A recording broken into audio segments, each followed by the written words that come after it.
You mentioned that there is a difference between arbitrary deprivation and non-discrimination. Can you talk more about that? In relation to arbitrary decisions in relation to citizenship, it actually is limited, for example, because not many treaties refer to it, or the treaties that do refer to it are actually not been accepted by many governments. So that's one aspect.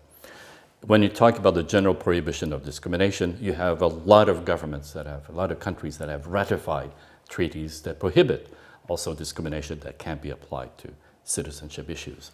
There's Article 26 of the Covenant on Civil and Political Rights, which has been ratified, accepted by most countries in the world.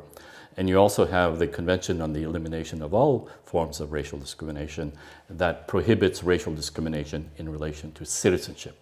So non-discrimination with those two treaties applies to most countries, most governments around the world, and citizenship issues. Arbitrariness, it's covered in the Universal Declaration on Human Rights, but that is not a legal document. It's not a treaty. So it's not really part of international law, not directly. There are a few other treaties that do talk about the issue of arbitrariness in relation to citizenship, but to make it very simple, very clear, those treaties have not been ratified by many governments in the world. So in a sense, it's limited. There's another very quick answer I'll give.